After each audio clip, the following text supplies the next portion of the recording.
हम बात करने वाले हैं दहन एवं ज्वाला के बारे में। जैसा कि यहाँ पे आपको दिखाया गया है, टॉपिक का नाम आज है दहन एवं ज्वाला। तो सबसे पहले हम जानेंगे दहन क्या होता है और ज्वाला की बनावट किस प्रकार होती है, और इसमें एक चीज़ और बात करेंगे कि दहन के लिए किन किन कारकों की आवश्यकता होती है। तो सबसे पहले हम जानेंगे दहन के बारे में। तो दहन एक प्रकार की बहुत ही आसान प्रक्रिया है, इसको आप आसानी से जान भी सकते हैं। किसी भी पदार्थ की ऑक्सीजन की उपस्थिति में जलने की प्रक्रिया को दहन कहते हैं। पदार्थ को अगर ऑक्सीजन में जलाया जाता तो यह क्रिया कहलाता दहन। अर्थात हम कह सकते हैं पदार्थों का ऑक्सीजन की उपस्थिति में जलने की प्रक्रिया को हम दहन कहते हैं। चलिए हम सबसे पहले परिभाषा लिखते हैं। दहन क्या है? दहन तो पदार्थों का ऑक्सीजन की उपस्थिति में जलने की प्रक्रिया को दहन कहते हैं। क्या कहते हैं? दहन कहते हैं। अब यहाँ पे एक बात साफ हो जाता है कि अगर कोई भी पदार्थ हो, अगर ऑक्सीजन की उपस्थिति में जलता है तो वह जो प्रक्रिया कहलाएगा आपका दहन कहलाएगा। सामान्यतः किसी भी पदार्थ को जलने के लिए ऑक्सीजन की उपस्थिति होना क्या है? जरूरी है। अब यहाँ पे बात करें कि दहन की आवश्यक शर्तें क्या होता है। दहन का प्रक्रिया होगा, लेकिन उनके लिए किन किन कारकों की आवश्यकता होती है, उपस्थिति किन किन कारकों की अनिवार्य होती है, उनके बारे में हम चर्चा करते हैं। तो टॉपिक का नाम लिखते हैं कि दहन के लिए आवश्यक शर्तें। क्या शर्तें? दहन के लिए आवश्यक शर्तें। तो सबसे पहला आता है आपका दहनशील पदार्थ। दहनशील पदार्थ। दूसरा नंबर आपका आता है ऑक्सीजन की उपस्थिति। ऑक्सीजन की उपस्थिति। और तीसरा आपका आता है ज्वलन ताप। ज्वलन ताप की प्राप्ति। दहन के लिए आपका 3 जो शर्त है यहाँ पे बताया गया। पहला शर्त आपका है दहनशील पदार्थ, इसको दूसरे शब्दों में हम कह सकते हैं ज्वलनशील पदार्थ।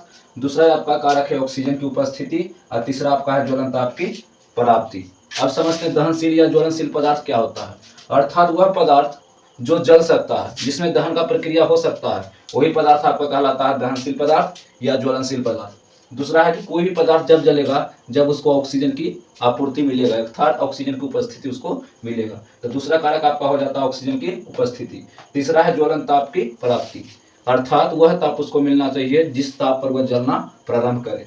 अर्थात यह दहनशील पदार्थ, ऑक्सीजन की उपस्थिति और ज्वलन ताप की प्राप्ति होगा तभी किसी पदार्थ में दहन का प्रक्रिया हो सकता है। अब हम बात करते हैं कि ज्वलन ताप क्या होता है। तो वह ताप जिस पर कोई भी पदार्थ जलना प्रारंभ करता है, वह ताप जिस पर कोई भी पदार्थ जलना प्रारंभ करता है वह आपका कहलाता है ज्वलन ताप। अर्थात यहाँ तक हम समझे कि दहन क्या होता है और दहन के लिए आवश्यक शर्तें क्या होता है। अब बात करते हैं मोमबत्ती में ज्वाला की बनावट किस प्रकार होती है। हाँ, मोमबत्ती में ज्वाला की बनावट किस प्रकार होती है और उसमें कौन कौन सा मंडल होता है। चलिए हम बात करते हैं यहाँ पर, इसको मिटाते हैं। टॉपिक का नाम लिखते हैं अब मोमबत्ती में ज्वाला की बनावट। जी हाँ, मोमबत्ती में ज्वाला की बनावट। मोमबत्ती में ज्वाला की बनावट। अब यहाँ पे नॉर्मली हम जानते हैं, सबसे पहले चित्र बनाते हैं मोमबत्ती का। चलिए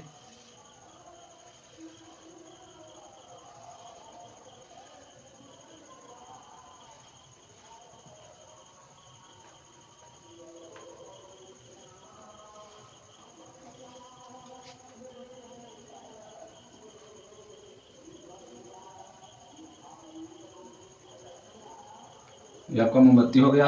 अब यहाँ पे देख रही है आपका मोमबत्ती का ज्वाला का बनावट है। क्या है? मोमबत्ती की ज्वाला। अब मोमबत्ती की ज्वाला में मुख्यतः 3 मंडल होता है। कितना मंडल? 3 मंडल। सबसे बीच वाले भाग को, सबसे अंदर वाले भाग को हम कहते हैं केंद्रीय मंडल। क्या बोलते हैं? केंद्रीय मंडल। सबसे अंदर वाले भाग को, जी हाँ, सबसे अंदर वाले भाग को हम बोलते हैं केंद्रीय मंडल। बीच वाले भाग को बोला जाता है प्रकाशमान मंडल। क्या बोलते हैं? प्रकाशमान मंडल। अब आप सबसे बाहरी परत को बोला जाता है प्रकाशहीन मंडल। यही आपका है मोमबत्ती का ज्वाला का बनावट। अब यहाँ पे बात करते हैं कि मोमबत्ती की ज्वाला का जो बनावट है 3 मंडल में बटा हुआ है। अब इसका संरचना किस प्रकार से होता है, तो सबसे अंदर वाले भाग को बोलते हैं केंद्रीय मंडल। इसका रंग नीला होता है। जी हाँ, केंद्रीय मंडल का रंग नीला होता है और इसमें मोम का दहन नहीं होता है। मोम का दहन नहीं होता। क्यों दहन नहीं होता? क्योंकि इसमें केंद्रीय मंडल में ऑक्सीजन का आपूर्ति नहीं हो पाता, ऑक्सीजन की उपस्थिति नहीं रहती है, जिस कारण से केंद्रीय मंडल में दहन का प्रक्रिया नहीं होता है और केंद्रीय मंडल का रंग कैसा होता है? नीला। याद रखेंगे, केंद्रीय मंडल जो होता है बत्ती के सबसे नजदीक होता है, इसका रंग नीला होता है। इसमें दहन का प्रक्रिया नहीं होता क्योंकि यहाँ पे ऑक्सीजन का उपस्थिति नहीं रहता है। अब हम बात करेंगे प्रकाशमान मंडल अर्थात बीच वाले मंडल का। तो इसमें ऑक्सीजन की अपर्याप्त आपूर्ति रहती है, यानी कि सीमित आपूर्ति रहने के कारण इसमें मोम का अपूर्ण दहन होता है, यानी कि कुछ कुछ मोम का दहन हो जाता है, जिसके कारण यहाँ पे प्रकाश उत्पन्न होता है। इसी मंडल को बोला जाता है प्रकाश मंडल। इसका रंग पीला होता है। समझे क्या? केंद्रीय मंडल में ऑक्सीजन का अनुपस्थिति के कारण यहाँ पे दहन का प्रक्रिया नहीं होता है, इसका रंग नीला होता है। केंद्रीय मंडल का नीला होता है रंग, और प्रकाशमान मंडल का पीला होता है, जिस कारण से यहाँ पे क्या होता है? ऑक्सीजन की अपर्याप्त आपूर्ति के कारण यहाँ पे मोम का अपूर्ण दहन होता है। क्या होता है? अपूर्ण दहन होता है। अब यहाँ पे बात करते हैं प्रकाशहीन मंडल। प्रकाशहीन मंडल जो आपका रहता है ज्वाला का सबसे बाहरी परत होता है, बाहरी बनावट होता है, और यहाँ पे ऑक्सीजन की पर्याप्त आपूर्ति रहने के कारण मोम का पूर्ण दहन होता है। क्या होता है? मोम का पूर्ण दहन, जिसके कारण यहाँ पे प्रकाश उत्पन्न नहीं हो पाता। प्रकाश नहीं उत्पन्न होने के कारण इसको प्रकाशहीन मंडल कहा जाता है। सबसे पहले याद रखेंगे, मोमबत्ती में ज्वाला का जो बनावट होता है आपका 3 मंडल में होता है। सबसे अंदर वाले भाग को केंद्रीय मंडल कहते हैं, इसका रंग नीला होता है और इसमें मोम का दहन नहीं होता क्योंकि इसमें ऑक्सीजन का आपूर्ति नहीं होता है। बीच वाले मंडल को हम बोलते हैं प्रकाशमान मंडल। इसमें ऑक्सीजन का अपर्याप्त आपूर्ति रहने के कारण यहाँ पे मोम का पूर्ण दहन नहीं हो पाता है, अर्थात अपूर्ण दहन होने के कारण यह प्रकाशमान मंडल कहलाता है। तीसरा मंडल है आपका है प्रकाशहीन मंडल, जो कि आपका सबसे बाहरी मंडल है ज्वाला का। इसमें ऑक्सीजन की पर्याप्त आपूर्ति रहने के कारण यहाँ पे मोम का पूर्ण दहन होता है, जिसके कारण यहाँ पे प्रकाश उत्पन्न नहीं होता है। यही कहलाता है आपका प्रकाशहीन मंडल। चलिए आज के वीडियो में इतना ही, तब तक के लिए धन्यवाद। अगर वीडियो अच्छा लगा होगा तो चैनल को सब्सक्राइब एवं लाइक जरूर करें।